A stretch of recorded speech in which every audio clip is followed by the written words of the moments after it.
So welcome back everybody to the show. Welcome Gordon to our show. Hi Peter.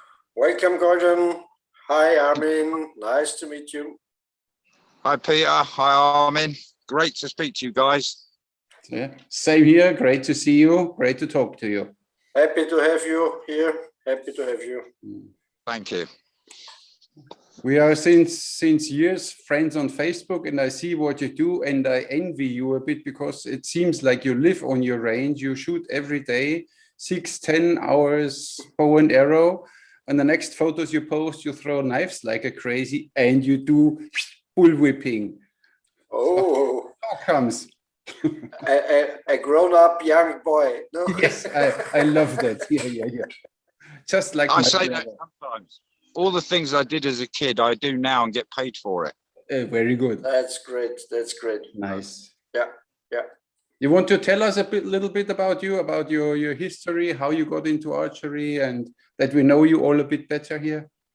Yeah. Well, my name's Gordon. I live on Dartmoor. I've got a range here called Dartmoor Archery. I had a bow and arrow when I was a kid, but I won't say that me and my brother were very well-behaved kids. So that soon got took off us, I'm afraid. So we didn't have the bow and arrows for very long. And then years ago, we bought the farm. So we bought a farm in Devon. I used to be a tattooist, so I used to do tattoos for my living. I've been a plasterer. I've had many jobs. So we bought the farm, and we had someone here to stay, and he had a horse boat. And he was in the field I'm in now. He was staying in a caravan. And he asked, could he shoot it? And I said, well, as long as I can have a go. And we just started shooting. And the next day, that was it. I went down to the shop and I bought a bow. I let them steer me because I went in and I said, right, I want a horse bow. And they said, how long have you been shooting? I said, well, really, since yesterday. And they said, no, you don't want a horse bow. So they told me this beginner's recurve 3-piece is about £60 to buy. And me and my wife bought a bow each. And I just took to it. I taught myself. Isn't that a kind of sacrilege if an Englishman shoots horse-bow and not an English longbow? Well, it's funny because a lot of the shops are more sports-based and beginner-based. Yeah. So, I mean, it was good advice. And the surprising thing is I actually stuck with that bow for about 7 years. Okay. So, because we were running a farm, I had 5 kids here. We were breeding alpacas and horses. I had animals everywhere. Sometimes the bow would be forgotten about, left in the cow shed, and you'd forget it for 3 months, a month, 2 months. But I always done a bit.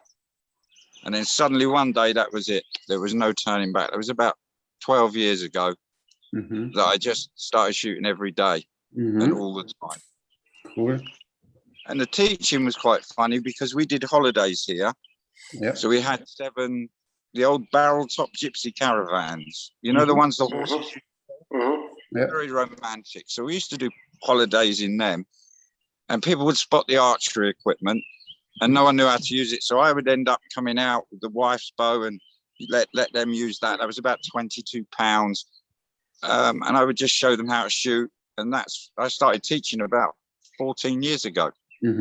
Nice.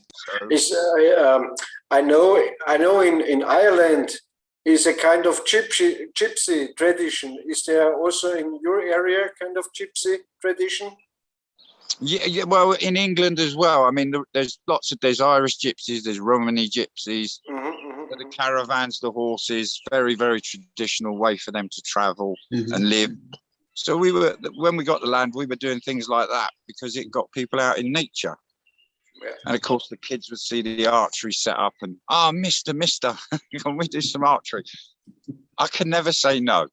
Of course.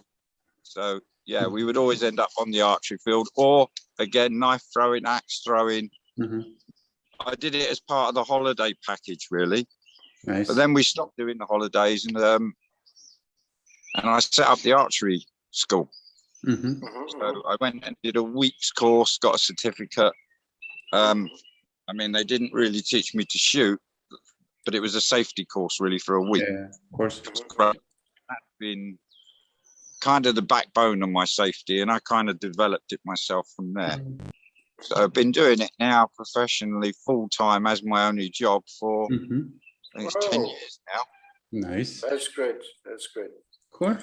But you never were in English archery tradition, in English The longbow. and yeah. I had one for 2 days and I snapped it. I've got a 30-inch draw. I didn't know much about the English longbow. Someone came and wanted to sell it. It looked new. It was lovely, but I really liked it. I was doing really well with it, and then it went crack. So You're too strong.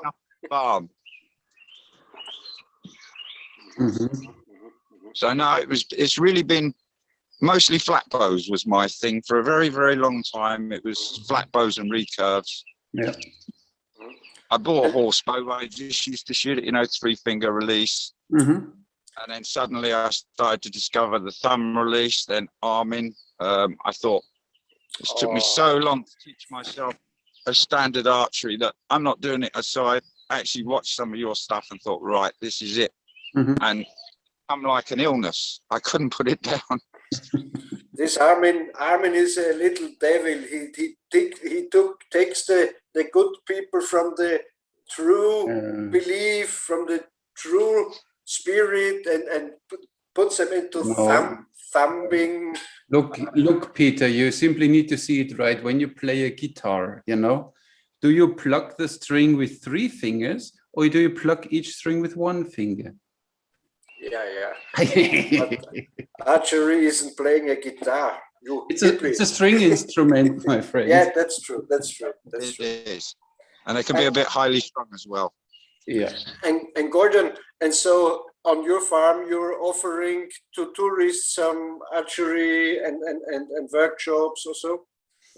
Yeah, all the time. I'm open 7 days a week. So we do a lot of beginners. So people that want an experience in art. So I offer both styles of archery on offer. So you can learn thumb release, Slavic release, or you can do just 3 fingers, start them on the snake bows. Love them snake bows. Yeah, me too. Snake bows and best for beginners. Best bows around for the money. Yeah. And for beginners, ambidextrous, everything is just great with the snake bows. Yeah, I've got a lot of them here. So, and you can get them in 3 different poundages. So yeah, and also for children, small ones. Yeah, really helpful. When I discovered them, I was like, this is the best use of plastic I've ever seen. And they shoot very well. They shoot very fine. Nothing wrong. They're nice and soft. So with people, it's getting them to feel it. And getting their head to stop working, relax, start to feel it, start to, it's always a self-improvement program. Exactly. From the person that arrives here to the person that leaves, you see the growth in it. That's what I love about it. Some people come, I'm no good at anything, and I can't do anything, and you're like, that you will easily do this. It's everywhere the same. We talked after this topic before, Armin and me, especially in archery. People who are good in nothing, they can be good in archery. They can have their success and a good feeling, good spirit. Archery is a wonderful thing. Yeah, definitely. It's good for people.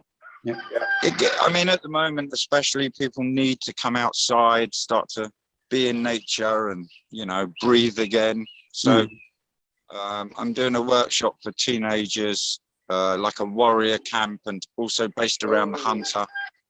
So I have lots of 3D targets, and they'll go in the woods. And if they want to eat meat for dinner, they've got to go out and they've got to hunt for it.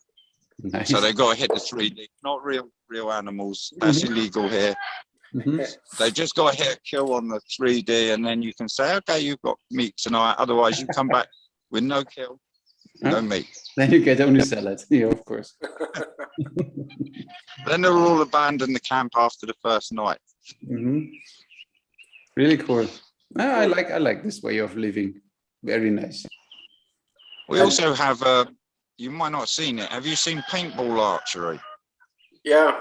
with the foam tips. Yeah. No. I don't know if I can show you. I have one here. I'll try and grab it. Sure, Okay. sure. Paintball. This is a compound bow with an air system Oh, on the end. yeah, I know. That's fun. That's fun. And you just whip back and it just pumps air through it. Yeah. It's as powerful as the guns. Yeah. Great. So Great.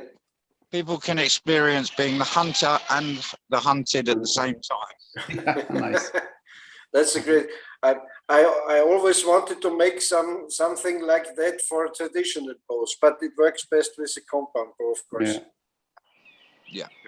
You It's could the only time I've used the compound, but I'm not against people that use them. no, but we could use, in ancient times they had these pellet bows. So they had in the string they had a small pouch and they shot small pellet pebbles to hunt birds or something. So you could put there maybe a paintball but it's dangerous that you don't. It's too easy. I mean, it's too less weight for the bow. It's like dry firing. This is their special for the pellet bows. They only shot small pellet pebbles, so they are not very heavy. So you need a good bow which can handle dry firing. But I've seen someone do it. Accurate as well. The guy was just. So I have seen it. I think it was a lightweight bow, though. Yeah, of course it is. Yeah. I mean, you don't shoot a very heavy projectile, so a lightweight bow is enough. Because this device. Talk, Gordon. Yeah. I say when you work with the public, though, you have to cut down all possibilities of them hurting themselves. So even teaching slingshot catapults. Yeah. Sometimes you just shoot their hand if you're not careful. Exactly. That's the danger. Yeah. And when you let them run and hunt and then they forget about that and then because they are on adrenaline and then they shoot themselves, it's dangerous. Yeah. I'm always when you're with the public and people, you have to make sure that all your safety is just tight all the time. Always. That's main priority always. I had martial archery 8 years and there was not one incident. Even when we did combat archery with the foam tipped arrows, even their safety is always number one. Gordon, when Armin is making his archery schools and workshops, the only stuff which gets hurt are the hearts of the girls. No. Yeah. Yeah, no, like I say, put safety first and then you can have fun. Yeah. But if anyone's in danger, it's just not fun. Exactly. So we keep it very strict here. And Gordon, are you watching our podcasts frequently? Yes, I've been watching. You like it? Yes, definitely. You like them? Yeah. Yeah. Jeff was interesting with this fast shooting. I tell you, I've had a go at it. My brain just doesn't work that fast. You need to switch off your brain, isn't it? I know, but I'm just archery to me is just the biggest menu, and it's an open book. So I try all sorts, and so I never shut the page. But some of it, I say, look, I'll come back to that. I'm not quite getting that. I'm not quite getting this, or So, and every day is a school day, so it's endless learning. Yeah. Exactly. And of course, when I opened up the Eastern Archery page, I'm still very much learning on that one.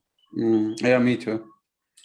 I asked about the podcast because, some people are saying, they talk shit and they talk about politics and, conspiracies and so. But I think that's better than just talking straight about archery all time long, no? To making some fun and telling some shit. What's your opinion? Yeah, well, people like to criticize all sorts, There's so many critics out there. It's I just leave them be now. Yeah. No more argue. I don't argue with them. I just say, just whatever. Yeah. Sometimes people say, oh, your target wasn't that far away, or oh, you couldn't have hit that, and I think, I don't really care. Yeah. I've had them count my steps. Yeah. I always say to them or write to them, say, make it better, make it, show it to me. No problem. I did this a while ago. I always said, listen, criticizing is easy. Simply do it, take a video, upload it, make yourself public, and then we can talk. But nothing happens. Yeah. But nowadays I simply say, yeah, when you think so, you know. It's fine. Thank you for watching, because even if he didn't like it, he still watched it. He gave me some watch minutes and a click. When they criticize Byron Ferguson, I always say, look, folks, look for a company paying you $5,000 for half an hour shooting, and then talk with me. Yeah. What you often find is if someone can do something unusual that someone else can't do, they think it's undoable. But that's what I love. I love the fact that there's so many, you see, they can do this trick shooting, they can do all these different things. I admire them. And of course, we all know to do anything like that. Yeah, and it's of course when you only practice, like let's say Lars Andersen, you only practice this way of shooting and jumping and shooting. And when you only do this, of course you get better. Or like we had with Jeff, with the knockless arrow shooting, whatever, 5 arrows in 1 second. Of course, when you only train for this day and day and day, of course you get better. Obviously, so it's a skill I think almost everybody can have, but of course you need to have the dedication and practice it for hours and hours and weeks and months. Then you get there. I don't know. I don't know all that fancy stuff, that clowneries. If you're a real archer, you have to stand like a stag, proud, like a proud guy, shooting your bow, not jumping. Are we done? Yeah, Madonna. What? Yeah, it's okay. You can do it like this. It's fine. Like a stallion, as powerful as like a stallion, you have to shoot your bow. Yes, of course. Yes. Long time. And then when I discovered the Eastern Archery and all the movement and all, the fact I don't have to stand there, I can actually move to the target, run to the target, try all sorts of things. It just kind of gave me a new chapter to open. It's been immensely fun as well.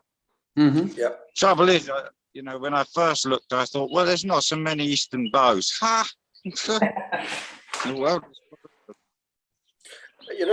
in fact, all our recurve, even that Olympic recurve bows are made from the model of the Eastern bows, of the composite bows. Yep. Every recurve bow is kind of an Eastern idea, no? Influenced, maybe. Influenced, maybe. No, but they simply realize that these curves, that these recurves, benefit the performance compared to a long bow. Oh no, he doesn't. Curves, you know where curves are wonderful. We don't talk about this now. Curves are wonderful with women, but not with. And on cars, when you see and on cars, AC Cobra, Shelby Cobra, the nicest, nice old Cadillacs and so on. Yeah, they have more edges. Or Jaguars, of course. Yes. Also Jaguars. Say something, Gordon. Get it back to archery. so now one archery off question. So you're an Indian. So you have at your farm a Land Rover. A Land Rover. For me? Truck? No. No. Oh, no, I'll be honest, mate. I don't even have a car now. I don't leave here. Okay. I haven't left for 3 years. Okay. I don't go out much. I used to have some Land Rovers and I loved them. I was a kind of Land Rover freak, so I like them, and it's an English car. Well, the old ones are all right, but the modern ones tend to break a lot. The old ones are very good. I had a Model 1, a 1957 Model 1, and Model 2A, and the Model 3, and so Serial 3, and so lovely cars. A lot to screw around, but very more like tractors, like a farm vehicle, not like a car. No, it's farm machine. That's what they are. Like if you take one down the motorway, it's like being in a tin can, being whacked with a stick. They're not that nice to drive a long way. Yeah. No. And if you're driving about 80 kilometers per hour, you also need a headset like a motor bicycle, because they're so loud. Every tin is vibrating and everything is loud, but funny. It's funny. It's part of the deal, and the Land Rover drivers, they love that, so that's why. Yes, they're stupid. Needs to be loud. Around here, everyone seems to have them. Yeah. We have so many in Malta. We have still a lot of these old Land Rovers here, and they have a real cult here, and a lot of car collectors, and it's incredible. And they're beautiful. I like the style of this old Land Rover. Macho car. Well, the farmers use them for towing. They don't care what it looks like. Exactly. Trust me, round here. It was working, exactly. It's a machine. Here's something I noticed recently with the archery, Armin. Is with thumb draw, I can draw a lot more poundage and cause a lot less body damage than I can with 3 fingers. Do you find the same? Yeah, for me it's the same. Yeah, I mean, I will get now a 55-pound longbow. Yeah. And then I see how this feels, and back to 3 fingers. I don't shoot 3 fingers very often. That's why I can't tell anymore. I'm only in thumb shooting and sometimes Slavic. But yeah, for me, you have the shoulder position differently, or I don't know, or the longer draw, something helps. Yeah. Never too late to become a real man. I mean, never too late. Because of this longbow. No, it's simply I want to try this Howard Hill style, But I don't get it from America. I get one from the UK. Yeah, there's one ready. Lee Anchor, he posted last time one, a 55-pound. But stay with bamboo limbs. Yeah, I don't know what it is. I said, listen. No. If the limb wood is too heavy, it's not a good bow. I will ask him. Stay with bamboo. See, it's what you get. Get a traditional Howard Hill bow, and then it needs to be bamboo. Back then in the 1980s, early 90s, Cherry Hill, Howard Hill's nephew, made these Cherry Hill longbows. I'm sure you know them. And the limbs were made of action wood, that glued maple. Yeah. I think it's mountain maple or how it's called. And these limbs are way too heavy. That's why they had that hand shock. That's why everyone said, "Oh, Hillstyle, you got the hand shock." And so I never felt any hand shock with a bamboo. Bow. Yeah, I will ask him. I use a flat bow a lot, but I tend to use carbon limbs on mine. I like on a flat bow carbon. The 2 bows I shoot the most are fully carbon loaded. No fiberglass. Like the way no carbon. Instead of the fiberglass, it's carbon. Yeah. That's always seems to be with a flat bow. My favorite style of bow is the carbon loaded ones. I mean, I've had many flat bows and recurves, very many. So I don't keep so many bows nowadays. There's no point in having a big stack of things. If I don't shoot them, someone else gets it. So they tend to come and go. What kind of arrows are you using, Gordon? Mostly carbon. But I've got a lot. So I've got for the Eastern Archery, I need 34-inch, 33-inch. And then I can use a 31-inch for my standard archery. So I've got all different weights, all different sizes. And also I make a lot of wooden arrows as well. So I shoot carbon and wooden. Which wood do you use?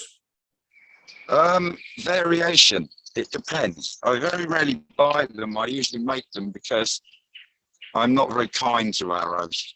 I'm not very careful with my arrows. So, you come out with a lovely set of 12. I don't go home with a lovely set of 12. And often I'm coming out with the ones I fixed from the day before. And then I'm coming home that night with the ones I've broken on the day. Seems to be the way. Part of the game, yeah. But carbon was too expensive once, but now you can get carbon arrows at a good price that are a decent quality. So they're affordable now to shoot. Yeah. And you have a 3D range around your farm with animals? Yeah. I've got about 80 3Ds here. Oh, 80? So I have a lot here. I'm out on the range now. There's loads and loads here, right up to a full-size bison. And then we have them up through the woods as well. So my poor dogs, they don't mind me taking a bullwhip on the walk because I just keep moving with that, or a catapult. If I take my bow on the dog walk, they're like, because they know that I'm going to shoot 3-4 arrows, and then I've got to go and get the arrows. We miss and you're looking for it. As far as my dogs are concerned, they've ruined the walk. Nice. Now we have a little bad connection again. Now you're back. Yeah. Sometimes it's freezing up a little, but it's okay. Nice. Yeah, I do have a lot of 3Ds here. Yeah. One day we need to come over to him and visit him. Yeah. Invite a few other archers, make a big party. Yeah. Well, it's 26 acres here, and it's got woods, lowland, highland. Move all the targets around. So Nice. my little Land Rover's something I drive around here. That's just the best. So it's just a small 4x4 with a back on, so you can just chuck the 3Ds in and drive them up around. Yeah. And I mean, then we wake up the next morning and I have a big tattoo. And I wake up in the prison, In Dartmoor. In the Dartmoor prison, yeah. You never know. You never know. And But for sure, it's a good photo location, this prison. Yeah. It's a bit grim, I must say. It's a bit grim looking. They have a museum there. That's worth looking round. But the prison itself is Victorian. It's one of those old grim looking. It looks like a real prison, not like modern days. I think back then, in the Victorian days, it was a very modern prison. No, it was a very sophisticated prison back then in their days. Yeah. But now, when you look at it, you just think, harsh. And there's not many places you can run away to on Dartmoor neither, so escape isn't a good idea. When I see in Austria and in Germany that documentaries about prisons, and so, in the United States, and so there a prison is a prison. They are picking stones and so on. Our prisons are like holiday, I don't know, inns or like that. Resorts. Right on Dartmoor, I can tell you, because all around you can see where they built all the stone walls, and the granite rock here is not light, and they would have had diggers or nothing. These guys would have built all these walls by hand. Wow. Seriously, these walls they've built. So I don't think they got off so lightly. Nice. Not a place you want to visit. But by all means, come and shoot, guys. We could put something on. It would be interesting. Cool. Yeah. We get there. I need to first settle my move to Austria, and then we see. Yeah. Because we need to leave Malta one day, when all this. But in Austria, they say now all restrictions are almost done now. Yes. I think next month at the 22nd or so, they will, I don't know, everything is gone, the pandemic is gone. Yeah, but then we are almost in autumn, then we have the next season, and then the cases will go up, and the Delta, the Foxtrot, the Charlie, Echo, Tango, whatever variant will come. Flu tsunami will come over humankind. Yeah. But this one's got more flavors than food, The 1 minute it's version Chinese, then it's, Indian, and then it's Mexican. That great menu. You aren't allowed to say Mexican, Indian, British, and so, because that is racist. You have to say alpha, beta, gamma, delta, like that. Yeah. That's why they changed it, because they said, it's a British virus, and Chinese is. It's the Delta virus from Brazil, then it's not racist. Brazilian Delta virus. Oh my, you can't say that again. Yeah. Will be funny times ahead. You know, I saw in the news how many people, 500,000 have died in Brazil from Corona. You know, they even don't know how many people are living there. Yeah. And so yesterday I saw even a report in RTL, is one of his German TV channels, and they figured out now that the PCR test is not really reliable. Yes. So now they 1.5 years after you tell them, listen, this PCR test is not made for testing for this virus. Now they tell even in this in the bigger TV stations, it's not really working. What the Aluheads said 2 years ago, they now, the mainstream now finds out. Yeah. That's why we need a few new conspiracy theories, because the old ones are all turned out to be now true. Yes, they're all true. Yeah. We need something new. There'll be something soon. Don't worry, there's always something new coming out. Yeah. We still have 5G coming, and the combination between 5G and these chaps, this is still something nice going on there. Yeah. The pantomime is on, and I just I'm aware that's why I settled down here 3 years ago, because I knew something was going on and coming. I just didn't quite see it like this. I thought people would be more aware. Yeah, I thought so too, but the funny thing is, if you're off the grid, you have no television, no newspapers, you don't know that there is any pandemic. I don't. I've never read a newspaper in my life, and I haven't had a television for 15 years. Yeah. And I don't have a radio. So it's good to keep abreast on what's going on, because otherwise you get caught with your pants down, so to say. Keep an eye on what they're doing. But I don't get caught up in it. But I had a doctor here the other day. We're not going to agree. He opened the subject, and I just said, let's be politics free. This is archery. And I'll be honest, the man shot so well. You know, I was watching him shoot, and you know, he needed that to shoot. Just put down the subject. You know, let's forget that and get to archery. And you know, he did it, and I've never seen him shoot so well, this guy. Nice. I did give him a horse bow for the first time, though, Armin. Ooh, nice. People love them. When you start introducing people to the different flavors, they're like, I didn't even know this existed. Yeah. So it's good that I mean, at one stage, I was actually teaching more Eastern archery than I was Western archery. But it's swapped back a little bit now. For me, it's still easier to teach people, complete beginners, with 3-finger draw, arrow on the left side and the draw, and then have kind of an anchor point. It's still easier that they can hit the target quickly, because after 10 minutes, they hit 10-meter target and they have a good feeling, and then they hit again and hit again. And after 1 hour, they go home happy because they managed to hit the target a few times, and they're happy. With thumb release, it always takes a little bit longer, because it's a little bit not so easy, maybe. I totally 100% agree with that. And that's how I find it. So if I get people turn up for experience, what I need to do is kind of read what's best for them. Yeah. So work out. And as you're working with a group, usually I would teach the 3-fingered release. If I think that these people just need to have fun, I don't want to make it complicated. Exactly. Or be going on at them. So it's very easy to get them lined up with that and shooting well quickly.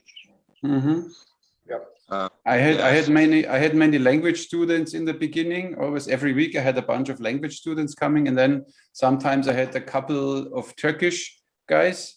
And then first I did 3 fingers, and after half an hour I went to them and said, listen, and now we need to talk about your tradition, Eastern archery, Turkish archery, shoot with thumb release. And then I showed them and said, oh, we didn't know that. Oh, it's so much fun. You know, then you introduce them. Oh, where can I find traditional archery in Turkey? I said, yeah, I don't know. Check simply Facebook groups or whatever. You find the school. It's fun. So, but as you said, you need to read the people and need to see what they want.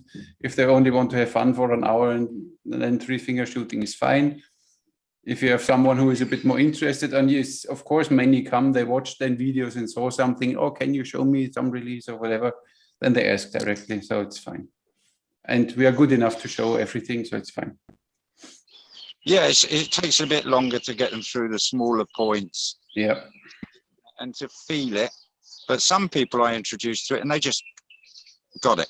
Yeah. So if you read it right, it's like one young lad, he's come here for years, but with a lot of people with special needs.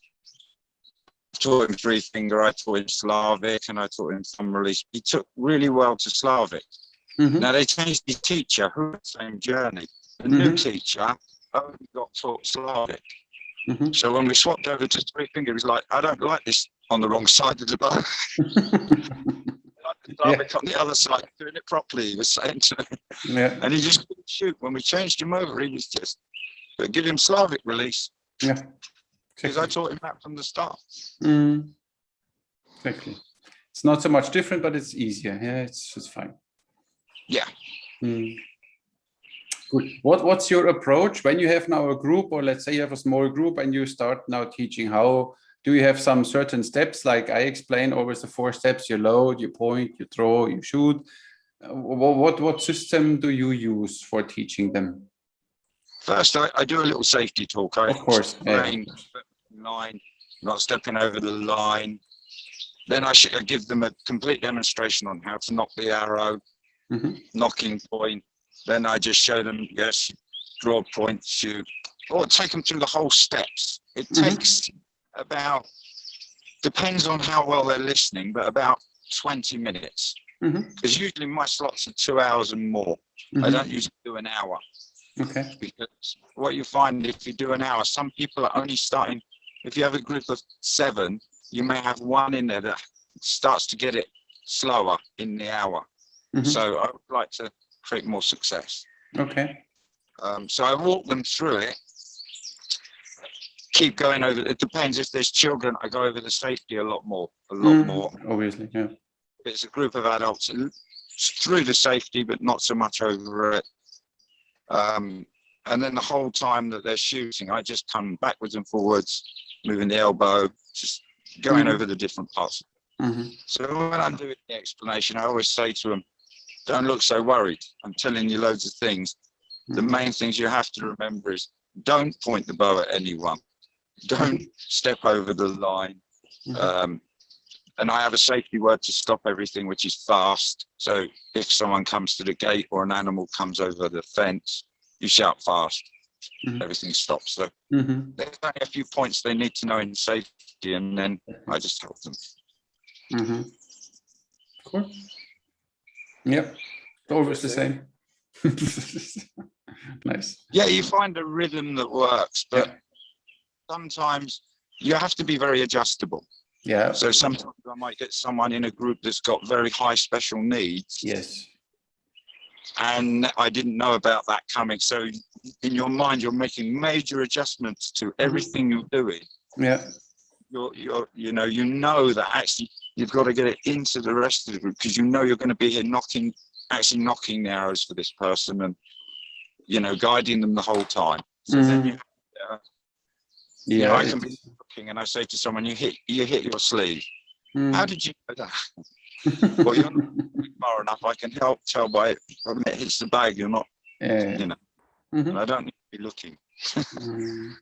Yeah, even if it's a group, this is really quite something individual. It's same here. You get the group starting, and then you see, okay, this one hits the target, kind of. This one hits the target. This one is struggling, so this one gets a little more attention.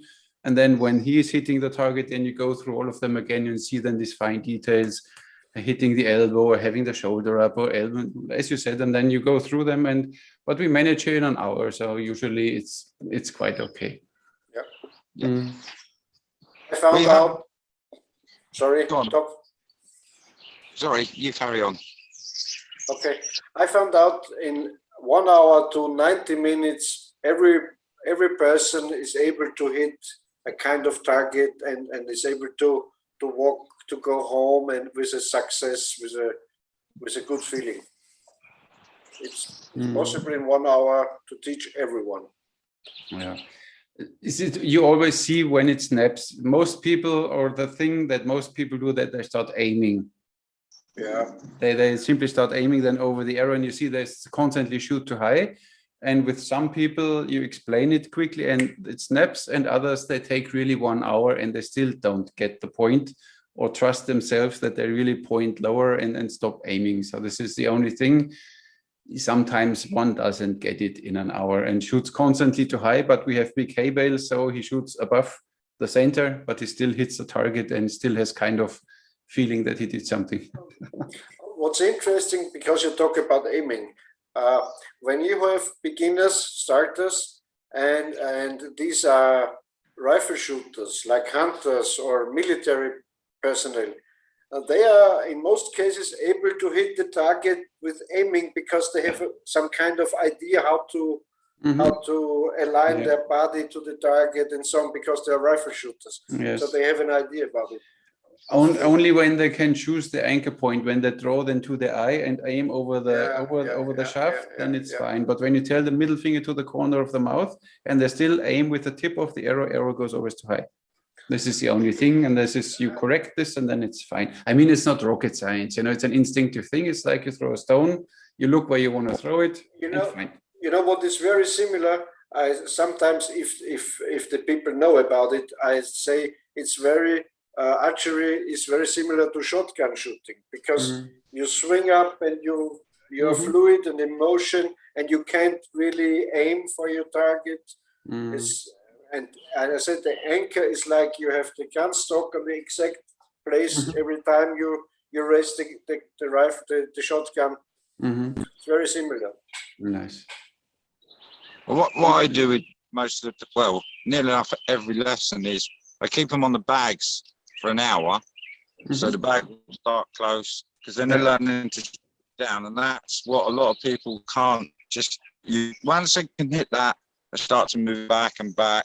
Once they can get a grip on the bag all the time, then we go to 3Ds. Nice, yeah. Their level of success. So if they get to a peak, and we've got half an hour, 20 minutes left, that's when we do the action knife throw. And I suggest it, because I don't want to see a group go to the peak and then leave when they're starting to miss because they're getting tired. So I use the action knife throwing as a get them to their peak, let them have a lot of success, and then how do you want to try this? And no one says no.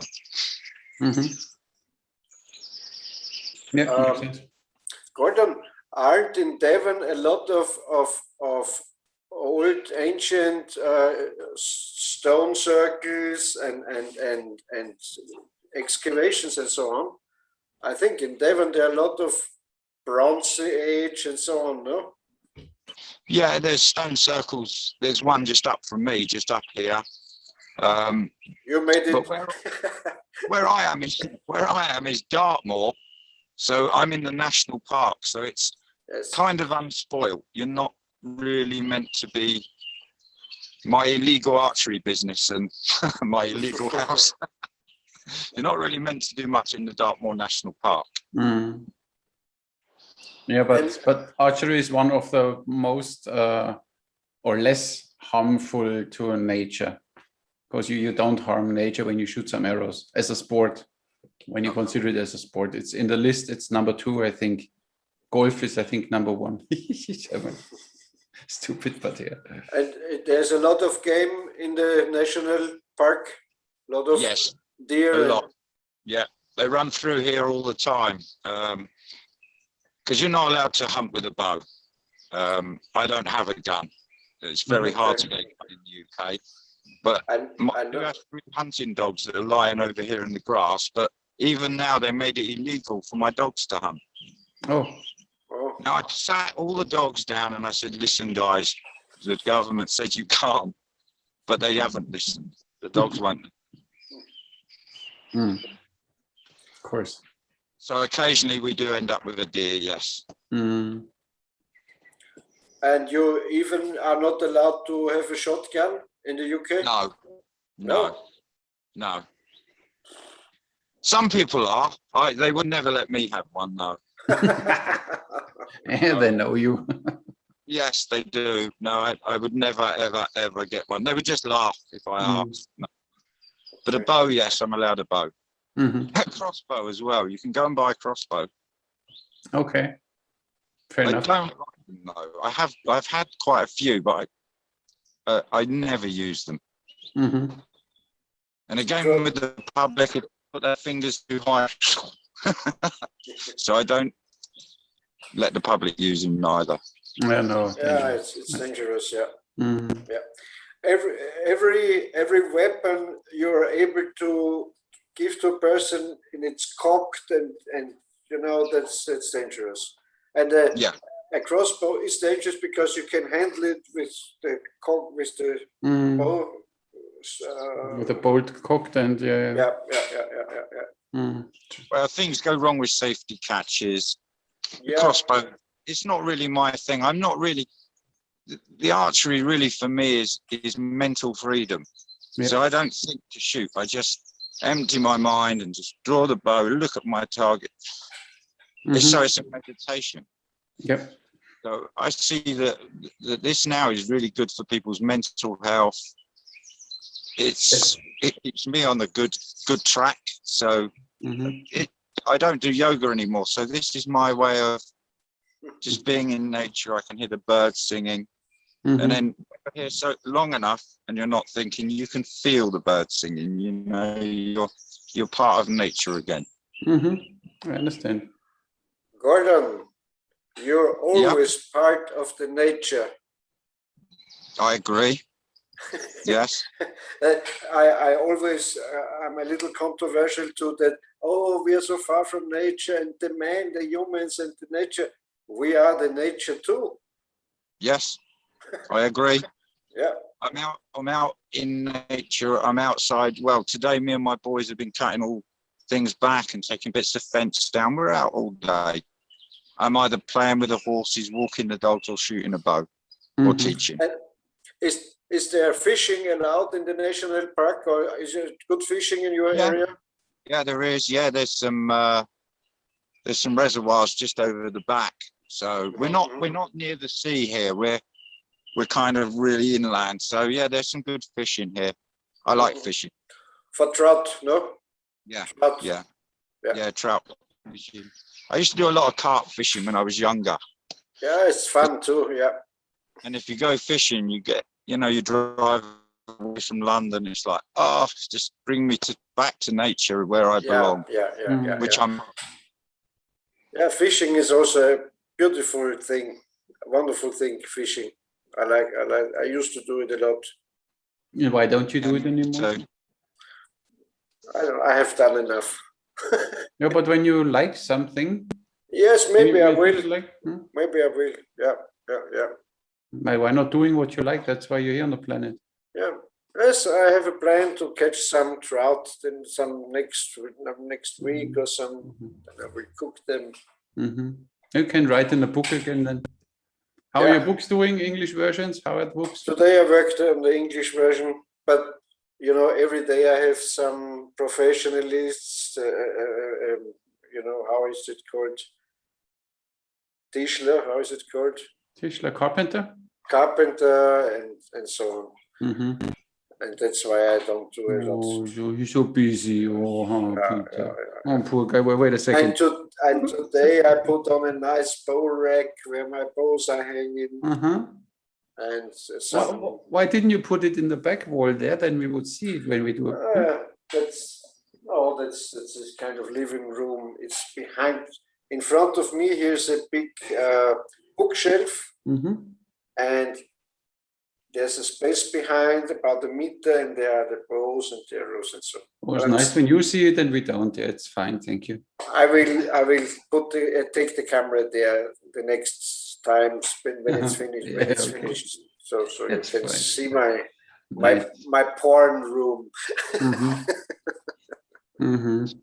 So knife throwing, Gordon. When did you start knife throwing, and which style do you use?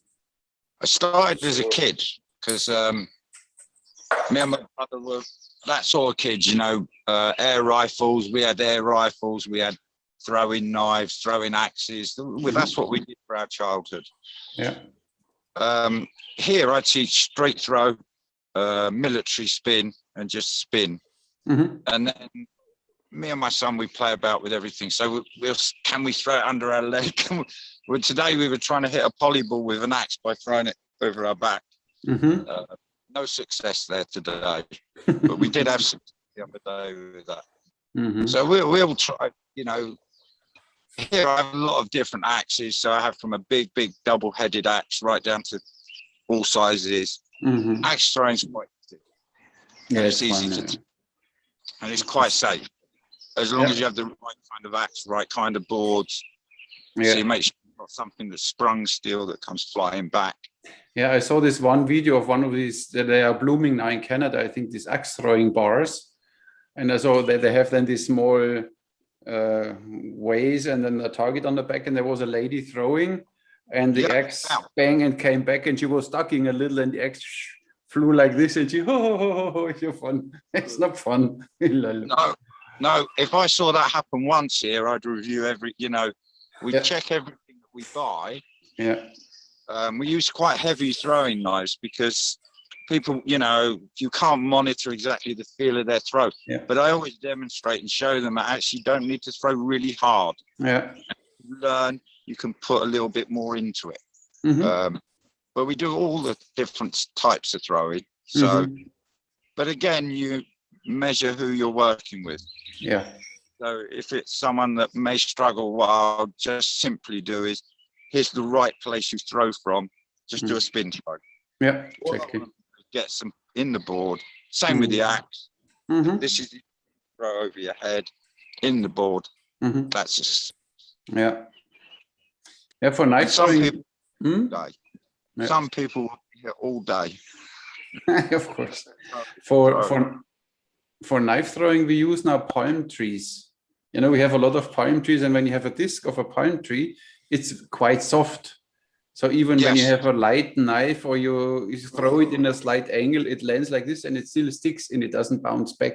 So it's quite safe to throw these things. Of course, you can't throw axes or hatchets there because they will explode. But for lightweight knives or medium weight knives, and even for nails, we throw nails as beginners. Everything sticks there. It's just nice. So they would not stick in hardwood. You know, if you will have hardwood, an end grain target with a nail, you really need to throw hard. And when you miss, then they bounce back. But this one, you can easily, when you get the technique done, it's quite nice. So send us over some palms. I make a business now, a palm tree circle. Palm business. Palm business, yeah. But first I need something in my palm, you know, Just palm me up. Yeah, exactly. Palm me up, Scotty. Scotty, palm me up. Exactly. Nice.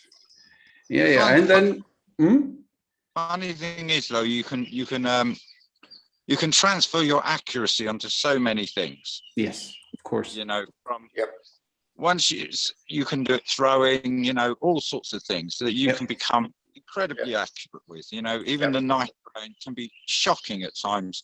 That you can put all three in the same place. Not all the time. Same with archery. That's what brings me back the next day. Is I'm not always getting it right. So you always come back the next day. Makes sense. Yeah, it's true. I don't know. Maybe Armin knows. I made, when I started with knife throwing, a little playing around with knife throwing. I made myself kind of, like you said, nails from welding wire just and through that. It's also fun. You can make it in your living room, just an archery target, a foam target, and you throw that little spikes. Very fun, very fun. And in my opinion, the less weight the projectiles are, the more difficult it is to throw them. No, and if you learn it with very light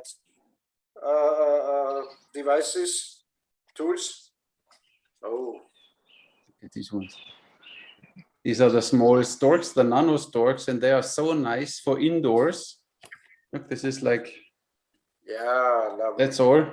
And they are so nice to throw indoors and at a cardboard or at a foam target. Yeah, like that kunais, like that little kunais I have. Yeah. So much fun indoors, you know, when you have bad weather outside. I mean, not that you have a lot of bad weather outside in Malta, but I used to play strip knife throwing. You know how it works? No. Every time the knife sticks nicely in your target, your girlfriend has to take off one part of her clothing. This would be too fast for me, and it's not fun. Yeah, nice. And what's the maximum distance you throw knives, Gordon? Oh, we tried everything successfully. Yeah. I'd say 10 foot successful. That's quite common. But any more than that, I can do it. We do it quite a long way. It varies. Straight throw, I start to run out of getting it right with the dead straight throw. But military spin, I can move back quite a way. If I get that one right, that one works very well. Throw, the further you get back, it can get a bit erratic, can't it? It's more luck. Military spin is just one spin, no? Well, you hold the knife facing forward. So instead of holding the knife on the handle, no? No, you would have the blade in here and you'd be holding it with your finger pointed forward. So when you throw it, you push the knife and it just turns once and goes in. Yeah.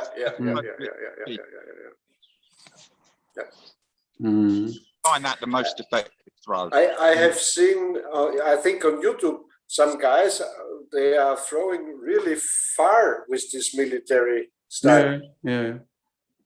But you need to release then already when the knife still angles backwards, and you need to already let go that the knife then it's the moment of release. When you go further than 10 foot, this is this tricky thing because you need to release earlier than you want to. This is what you need to get used to, because you think I'm not there yet, and you let go too late, and then the knife overspins. But it's simply a matter of practice. I don't practice enough, but I need to, because next weekend we have Adam Gelatin here, the world champion knife thrower. He makes an appearance. He gives a small workshop here on Sunday at 4:00. Wow. Yeah. Wow. You're filming it? Are you filming it? Yeah, I will do something. Yeah. Of course. That's great. It's fun. He's an excellent thrower, but he's also quite a lot of fun. He seems like a good laugh, the guy. Yeah, he's still a boy like we, we like a little kid. You give him something to throw and he's like, And if we put, the stupider the target becomes, the more interested me and my son are. So it's like, of course. Same with archery. Yeah. It's in archery, if I go and put something small out there, suddenly he's awake. Right.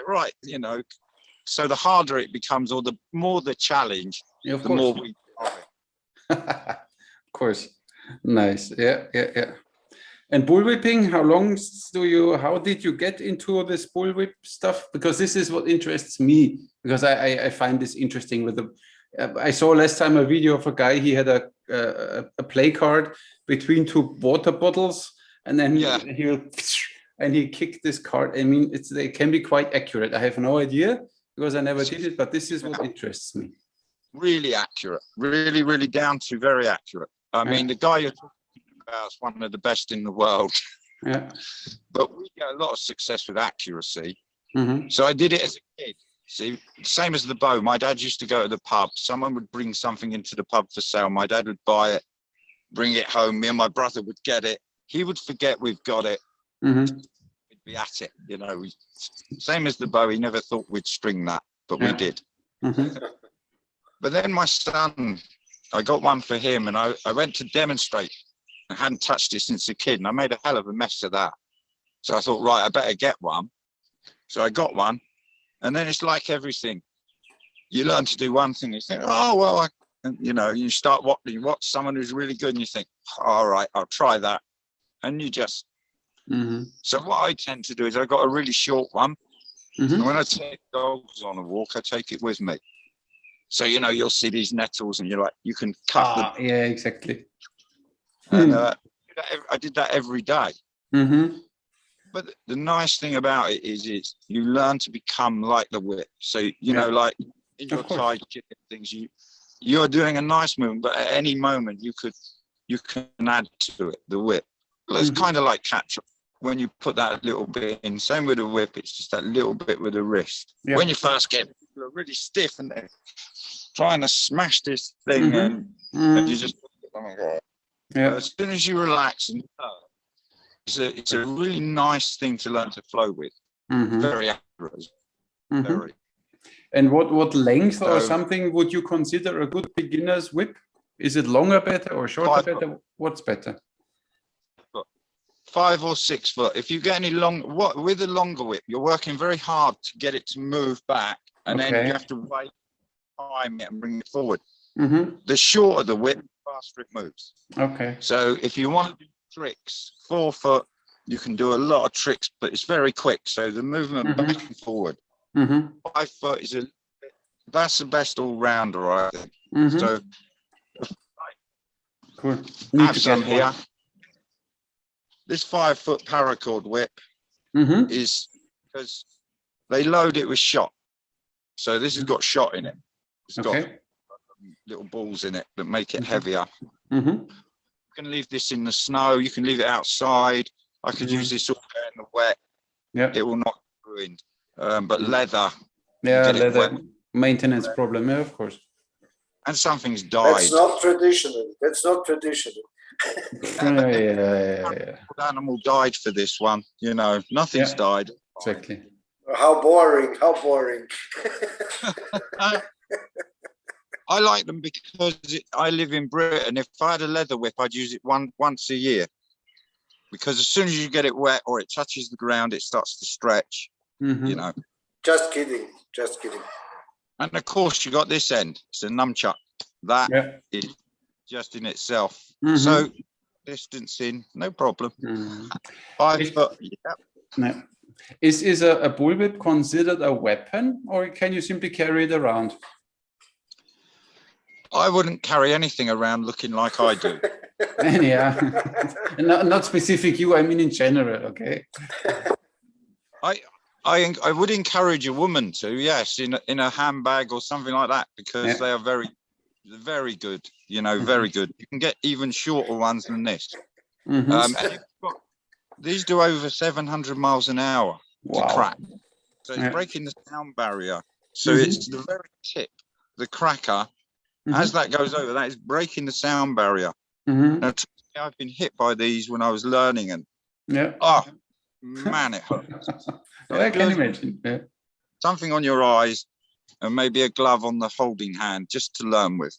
So when I'm teaching someone, I put a paintball mask on them. And as soon as they hit the mask, they realize, actually, I'm so glad I've got the paintball mask on. And Indiana Jones doesn't just wear that hat to look cool. It's protection. Look, I hit my ear one day, and I had to walk the field 3 or 4 times before I could just go, I brought it round my head, and the whip actually caught round and cracked on my ear, and that was a good one. Okay. They're great fun. I mean, you could ask one of your dominers. Maybe they have some whips they can give to you.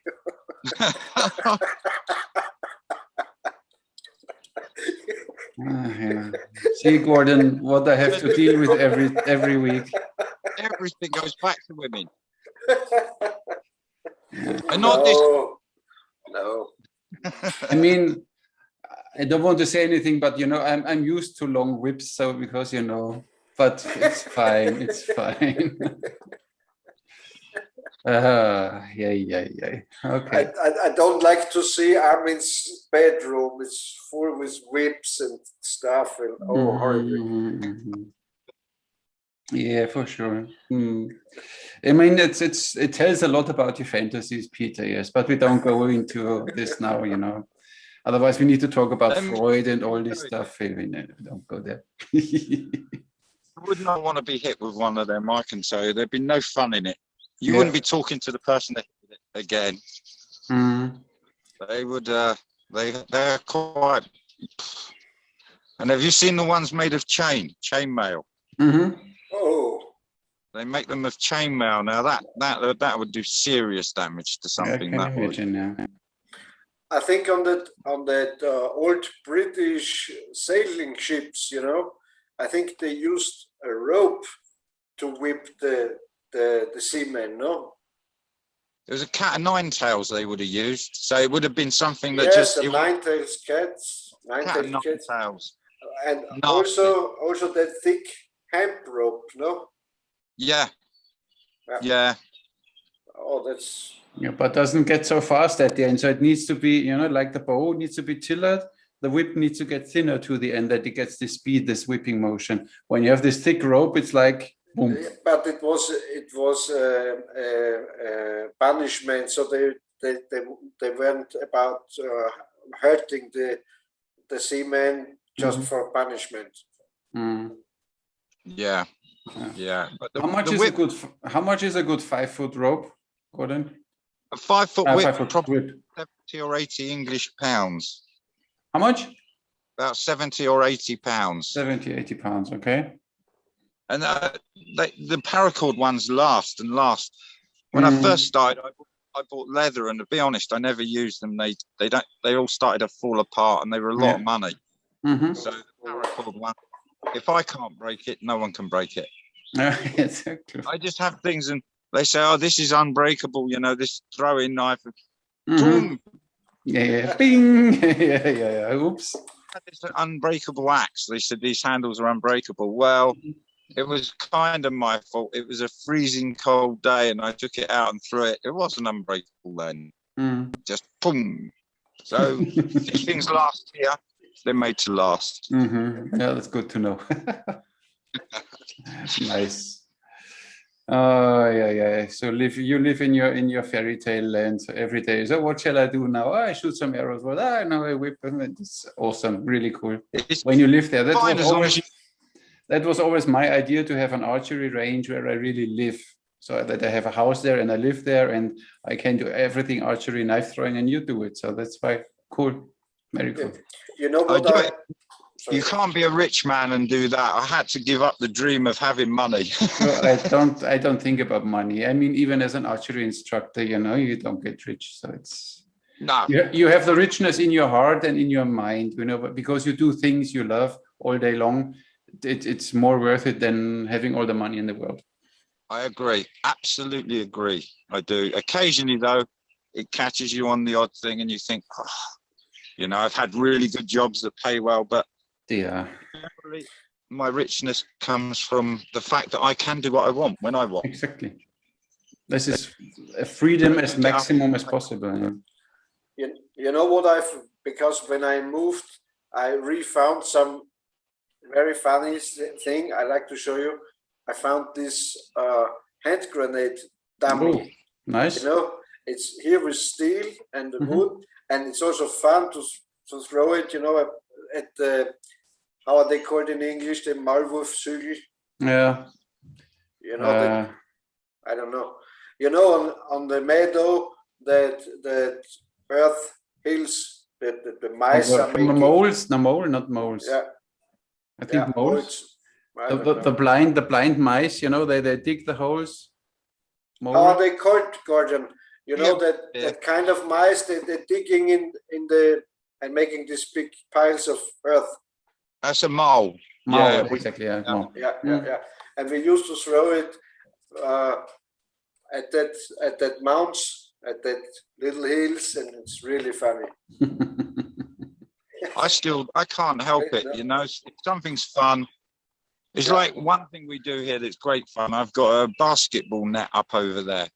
So, you know, you get these tag archery arrows. So you get a line of people, and it's the only time I let people shoot a bow in the air. Yeah. So you shoot a rubber arrow and you're trying to get basketball nets. That is very funny. That's cool, yeah. We have had so much fun with that one.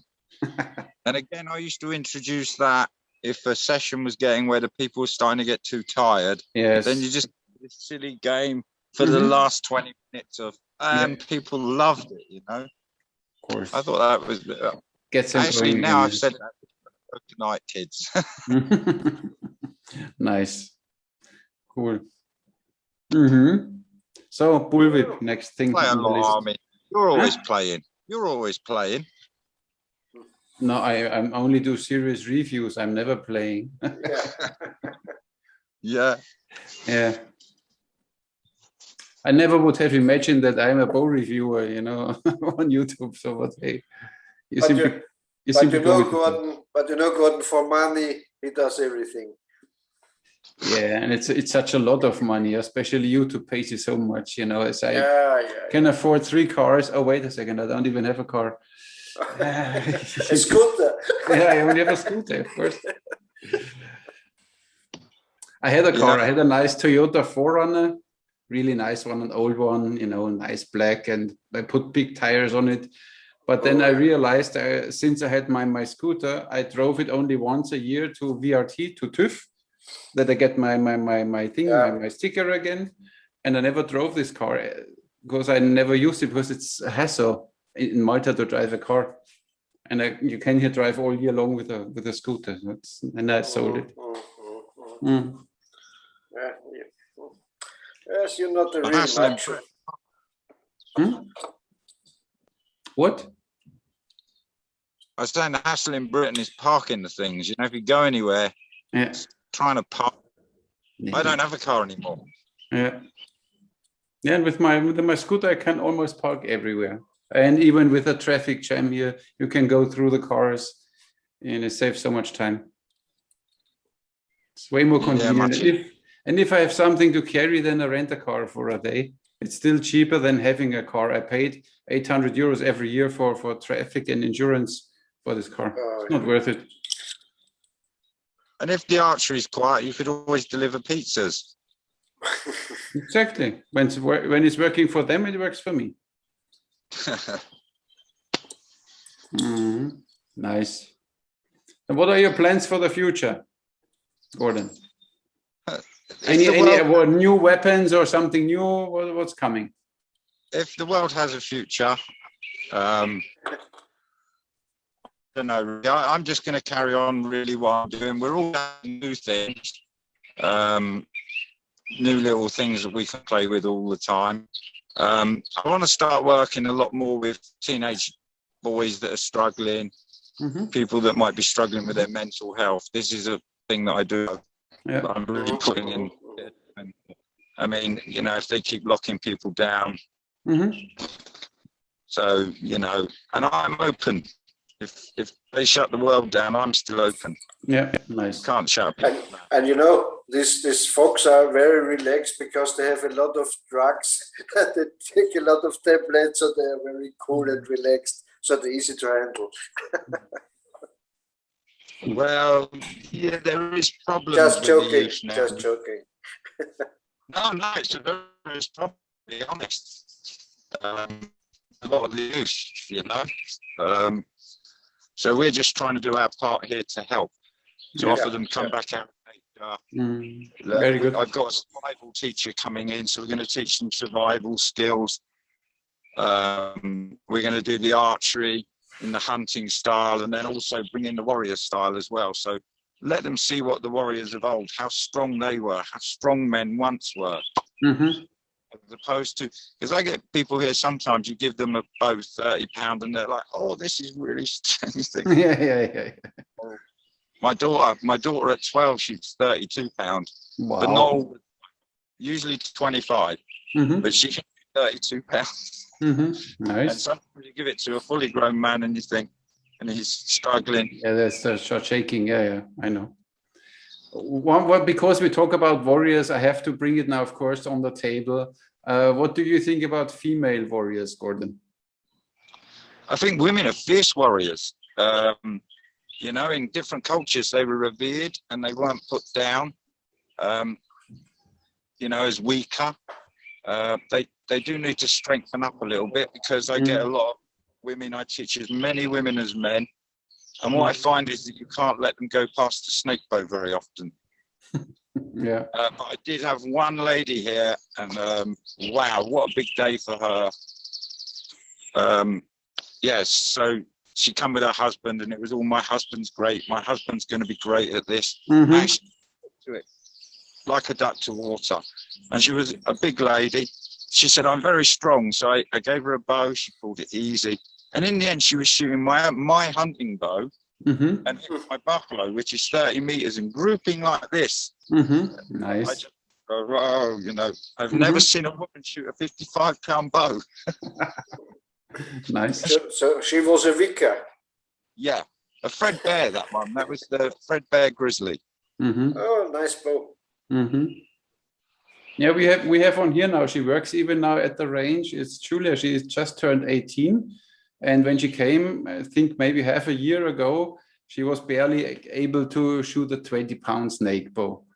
And now her last bow she got now for her birthday is already a 35-pound bow. And she can draw, stand without shaking. She is really working her way up. Really nice. So it's because the Dalai Lama is teaching her. No, I'm not working there at the range anymore. I'm only there and tell stupid things like I always do, and annoy people. But she's good. So you think that we had female warriors in the past? Yes, definitely. Where were they? Where were they? Everywhere. Well, let me tell you now, okay? Right now, in this, what I see sometimes in men, I'd rather pick a group of women to go to war with than a group of men. Definitely. You know, they're more fierce, you know? So, yeah, no, I believe women have been warriors. There's been tribes of women warriors. They've not always been looked down upon as Barbie or, you know. And I'm actually doing some warrior weekends for the women as well. So just to get that little bit of warrior spirit going. But aren't women too high value for a community? You know, you can kill 100 men, but and one man can inseminate 100 women. But if you kill the women in war, the tribe will die out. So I think they protected the women back then. The men protected the women because they are of a big value because they are able to give birth to babies. And the man is just able to inseminate. No? So it would be stupid for a tribe to send their women into war. Well, I think there was various tribes where the women would have joined them in war or stood alongside them. Yes, in some situations I agree. Of course, if there's an assault or you know, of course they fought. I think, but I don't believe in that female warrior tribes and so on. That's kind of fairy tale stuff. No. Well, I don't know. Okay. I know they have definitely been to war. We've got famous one, Boadicea. So I know she fought the Romans, no? She fought the Romans. Warrior spirit. Yeah, but Gordon, you even don't know if Boadicea fought herself or she was just the marshal of the army, the commander. You don't know. No, you never know. I mean, at the moment, everything looks a bit scratchy. So everything we've been told through the whole history of the human race at the moment, I'm not sure about. You know, so you look at history and you think, okay, yeah, it's a guideline. Nothing's really definite. Yeah. And on the other side, there's nothing against, it's always said, under a strong general, there are no weak soldiers. So, and if she's a strong one, then she will have good soldiers on her, so it's fine. I think Boadicea fought because she wanted revenge for something, no? I don't know. I think her husband was killed by the Romans or so. True? I don't know the story. I'm not too sure. I'm not very good at stories or reading things like that. But I do feel at the moment that, you know, if you wanted to put an army together the way men are nowadays, you'd be better off asking the women. Yeah. You know, yes, because today the men are just eating soya and making themselves up and so on. You need to first talk about their feelings, yes, and cry Yes, a bit before they go it's to so war. horrible to go to war. And then they don't know which skirt they should wear. Yeah, yeah. And my fingernails will break if I go to war. Yes. Oh my God. Yeah, yeah. Horrible. I think society kicked it out a fair bit. You know, it kicked out that everyone, you know, must conform to this, and so I just think people have got a lot weaker, and that's a great time then to impose what's going on around them. And everyone's really weak, just start putting these new rules in, and no one's going to really fight back. And Gordon, you know, it's really crazy or stupid what the feminists are talking, because if you're talking about successful women and strong women and so on, then on the other hand, there must be unsuccessful women and weak women. So what's the point? I don't know. But they say men are afraid from strong women. I'm not afraid. I like weak women. I like strong women. I like. They're talking the women down, not up. The feminists say, "Oh, we have to protect them and so on." If they are strong, you don't need to protect them. No. I mean, my daughter's strong. She's 12 years. I've got two daughters. She can do everything we can do here. She throws knives, throws axes, she shoots a bow well, she shoots a catapult, and she's got a little air rifle. And I mean, you know, we don't treat her like a boy at all, because she's far from that, but she's far from a little girly. She joins in with everything. And that when she shot that 32-pound bow, it was a bow I had here, and she said, "Can I keep it if I can shoot it?" And I thought, "You're not going to shoot it." Yeah. Now she owns the bow. It cost me a bow. So I don't. Yeah, but you were so proud. Come on. Yeah, very proud. Yeah, very. Yeah. One bow less. Yeah. Again. My kids, they're all just saying, "When you die, we'll take this, and I'll have this." And when I die, they'll have to share out some crazy stuff. They're going to be going through my stuff, going, "What?" But we got plenty of things to keep us entertained here. You have blowguns too? No, I really want some of them. It's finding the right one, and then they're illegal. How can you make a blowgun illegal when you can have a crossbow? You know, how can they make that illegal? Yeah. You're not allowed knives. You know, you mustn't have a knife past the. I carry a knife. I always have one on my side, and sometimes I go from here to get my shopping, and I'm in the shop with my knife because I don't take out spare every day. I'm always carrying a knife. Always. Okay. Benchmate. Show your knives again. Here we go. Yes. Spyderco. Yeah, I'm more. This is my latest knife. My little. The small one. Yeah. Look. Yeah, but he has good finger skills. He's well known with these very small things, you know. Just to cut off the brass strings. Yeah, of course. Knives also become an addiction, don't they? You know, you have your normal knife you have on your side, then I've got my Leatherman, then I've got a machete, then I've got a bushcraft knife, then I've got I have a lot of knives, axes. I can't help it.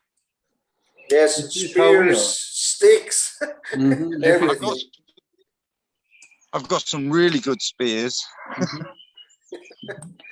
But that's something again. It's fun to use a javelin. Yeah, or with an atlatl. It's quite hard actually to get a long throw with a javelin. Yeah, it's quite a hard thing to achieve. Not easy, yeah. And then you get someone who's quite good at it, and suddenly they'll throw it and it'll go, you know, right across 50, 60, 70 meters. Yeah. I'm lucky to get it 35. Yeah. And you know, it's a different situation if you get hit by a javelin. Yeah. Yeah. Compared to an arrow. We don't play catching them. We don't play catch with them here. Cool. I think the Romans had that little javelins to throw, no? Mm. They had that pillow that lands like spear, and they had little javelins they carried more of them to throw them, no? I think that Roman army, that legionnaires, they're very sophisticated warriors with their techniques and formations and so on. But they wouldn't have gone so far. They wouldn't have gone so far around the world unless they were. I still think that place. I still think it controls Britain. Yeah. Even Britain thinks they control Britain. Which city was that? I think Julius Caesar built a wall around the city to enclose the city, and then because he was attacked from the outside, he made a second wall to protect them from the outsiders who attacked them. I don't know. Wow. I'm not so good in sure. history. History is just one damn lie after another, isn't it? Yeah. Most probably. Yeah, it gives you guidelines. I mean, I'm interested in it, and occasionally when you're looking at the archery, it's interesting to study the tribes and how they were, and then the interaction. So, how the bows moved around, especially in the East, that it's surprising you didn't see more Eastern bows in Britain after the many wars of bringing them back. You know what the stupid guys told me? In Britain, they had no composite bows because the weather is so wet and it's raining, and so they get unglued, and so humidity can be a problem. Yes. Yeah, it always rains here, especially on Dartmoor, a lot. So it's not so easy being an archery teacher when more than half a year it's just absolutely pelting down with rain all the time. But you do get some good spirited people that will come here because we've got a barn along here, so we can shoot out from the barn, but you still have to go and get the arrows. And like in a dojo, like in the Japanese shooting stand, no? Yeah, like in Cuba, they shoot out of the house and they shoot out of the house. Yeah. But they have a guy who picks up the arrows, so you don't have to go for the arrows. In Kyoto. Yeah, I need some of them. That's a good idea. Archery, good reason to go for a lot of walks. Exactly. The further you shoot, the further you walk. Yeah. This is what I always tell the people when you have beginners and they miss the target and the 10-meter target and the arrow goes a little further back. Said, no worry, hiking is included in the price. Yeah. I don't make them look for arrows for too long if they lose them, because like I say to people, you don't really want to pay me to walk around here for 20 minutes looking for finding it. No, they have a minute. When they don't find it, then back to the shooting line we continue. And at least it's a bad arrow because it didn't hit the target. It's not a good arrow. Okay. Yeah, fun. We used to joke like that when at the 3D tournament, when they miss and they looked for the arrow half an hour, let that arrow go. It's a bad arrow. You didn't hit the target with, so it's a shitty arrow. When you've been doing it a long time, though, you just kind of go, when you're going to find it and when you're not. Exactly. You take them in my woods and you just have this smile on your face when they turn up and they have like a very expensive set of arrows and you think you're going to walk into the woods with them, but you won't be walking out with them. Because I don't backstop all my targets. Because I noticed if you haven't got a backstop, most people get a bit of panic if there's no backstop. But so it gives them a challenge. I dislike these backstops because this is so they could go to a target stand on the meadow in the woods. There should be this 3D and no backstop. In my opinion, Yeah, that's how I have. That's hunting style, yes.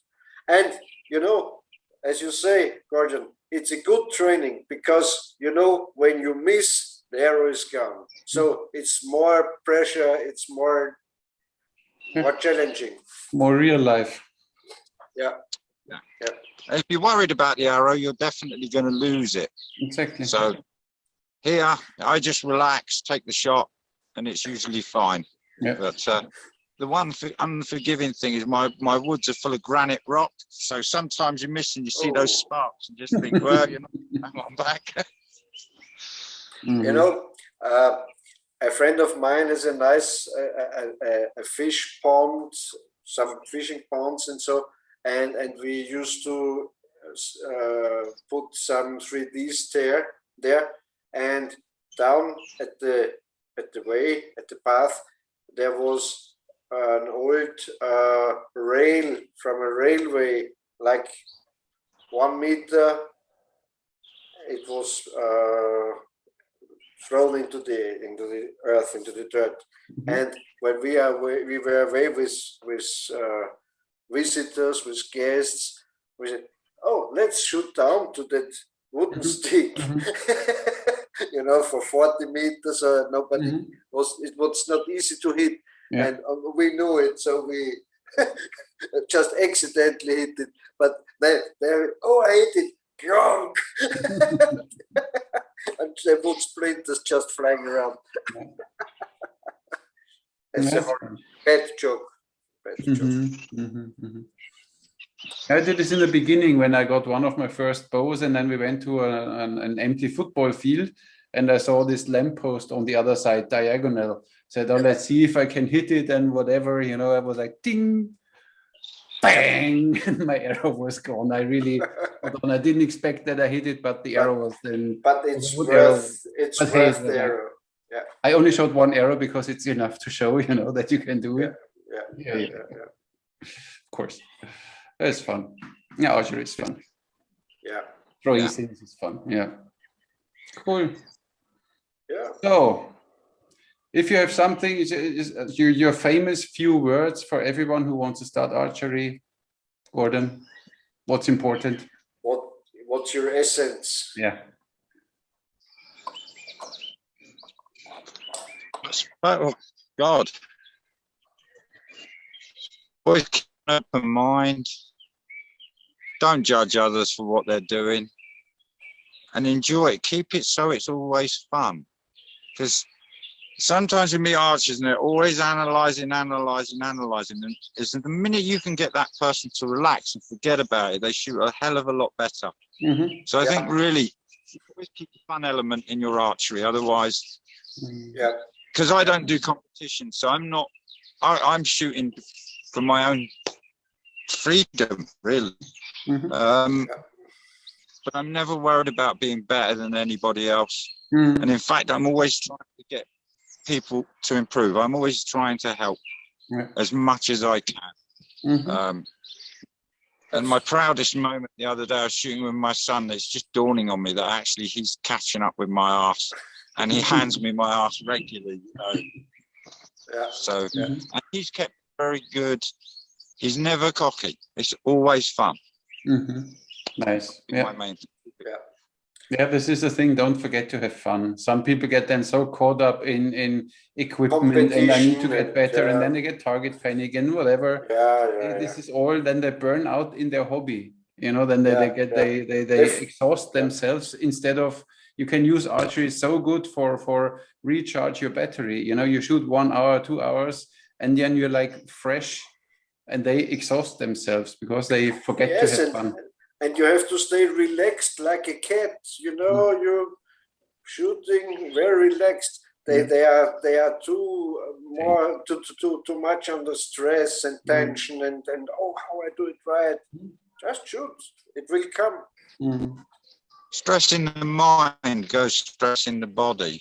So if you can just let go of everything, just be present, you know, enjoy what you're doing. And part of it, you know, people sometimes come here and they see me shoot all sorts of different things. I don't take it seriously. I don't have to prove anything. I don't really give a damn whether I hit it or not. It's fun. Yes. Yeah, and when people come here, they come here, I want to have fun. I'm not here to try and prove that it be done. I'm not so worried. Shoot at crazy stuff, at tin cans and so on. Yeah.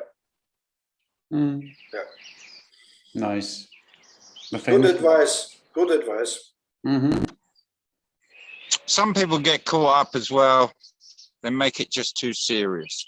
Yeah. Some of the clubs can be a little bit like, I've had people come here and they say, wow, I've never shot in such a relaxed atmosphere. You know, where, you know, if they come for advice, I'll give them a tweak. And then I say, right, you're good to go now, and just relax and have fun. And you see that when they realize how much fun we have here, it's a different kind of thing. It's not about being better than someone else. It's trying to be better than who you were in the last shot, or who you are when you arrived in the morning. Maybe you had that bad message, and you get to your archery feeling like, and when you leave, that message is gone. No one cares. You don't care anymore. You've let everything go. Yeah, good tips. Yeah. Don't never forget it's fun. If it stops being fun, do something else. Go and get some golf clubs or something. And always try and keep it fun for others. If you're a teacher or if you're somewhere and you're of a higher level than someone else, reach and try and help, but nicely, you know, not this is, I've had someone work with me once and he was saying to the kids, this is wrong, that's wrong. And I said, we do triangle. It's praise them correct. So I love the way you're standing, looking good. Would you mind just bringing your elbow up a little bit? Because if you keep saying this is wrong, you're just pulling people.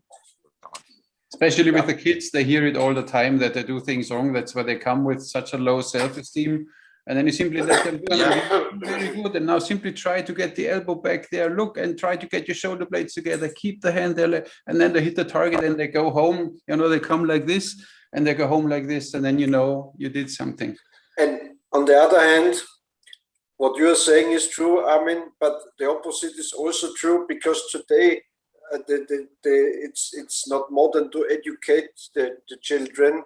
In archery, you have to educate and they have to listen to you. And if they make it just like you tell them, they are hitting the target. So they learn, okay, if I listen sometimes, it's not a bad thing. I have success and so on. And you can be very, very, how you call it, strong. You can be very, I don't know.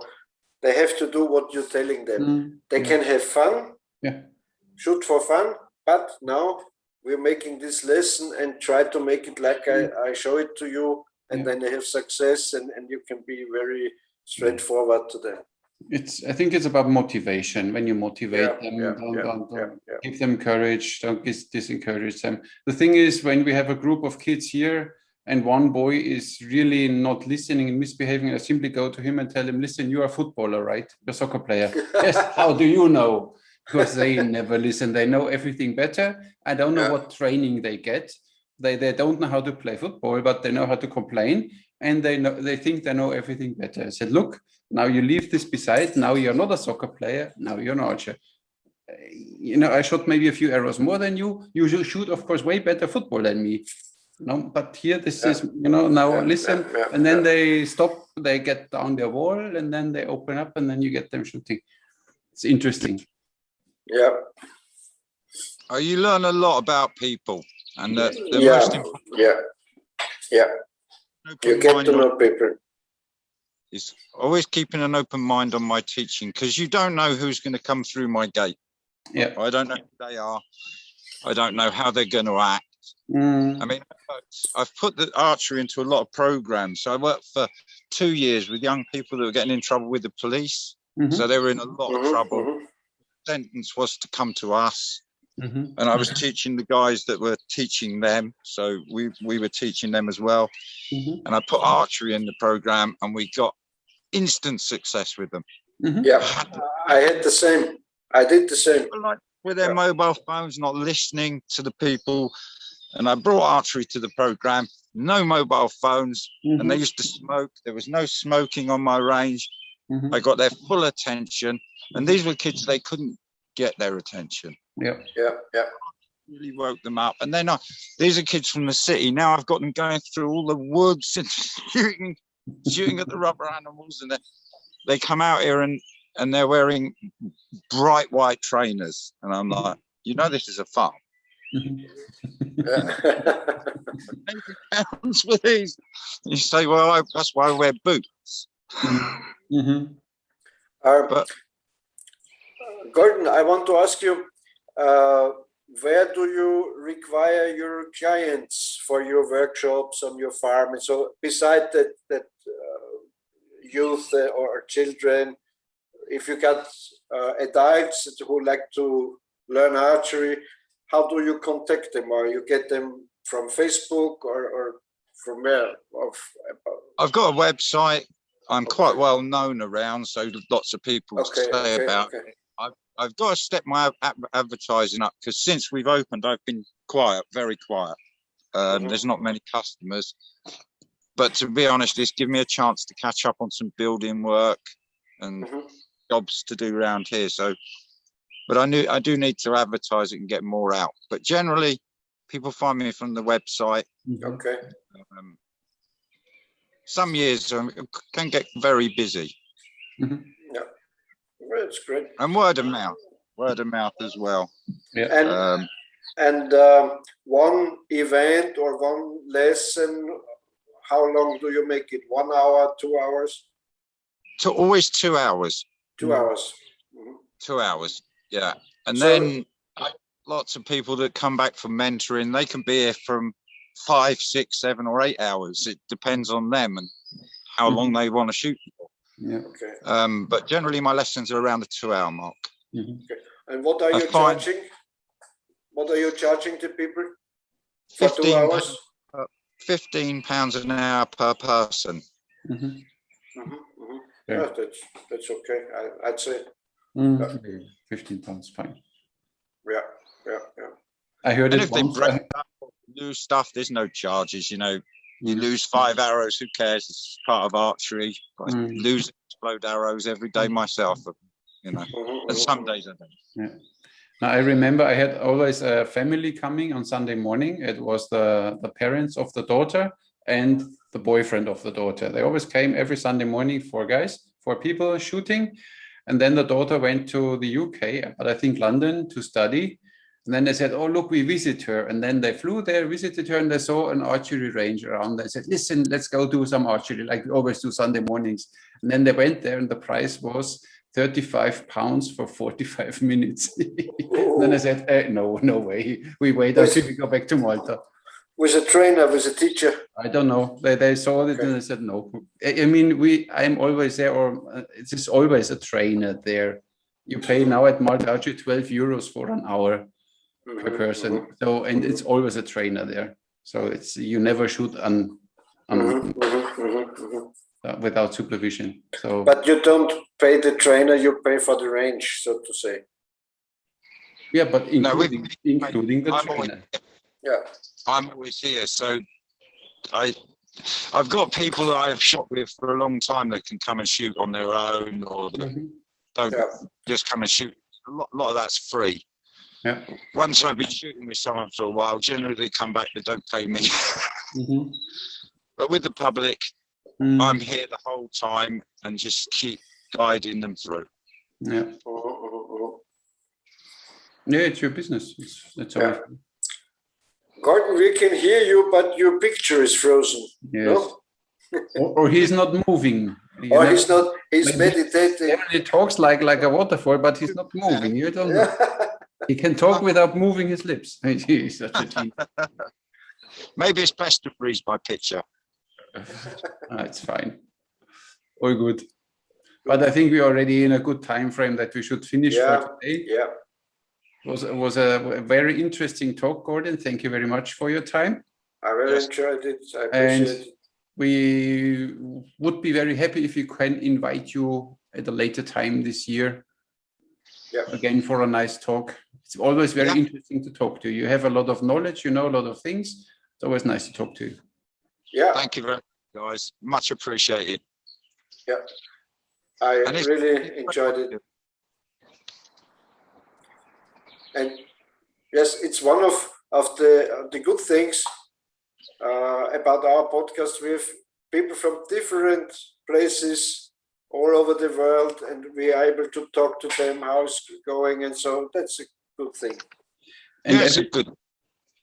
Yes, and everybody has a story to tell, and everybody knows something. Especially when you have an instructor, there's always, you know, it's always a lot of knowledge and a lot of wisdom. When you say something, you know that it's because you experience it. It's not that you read it somewhere, you saw it on a YouTube video. You really know what you're talking about, and that's why you're a very valuable guest for our show.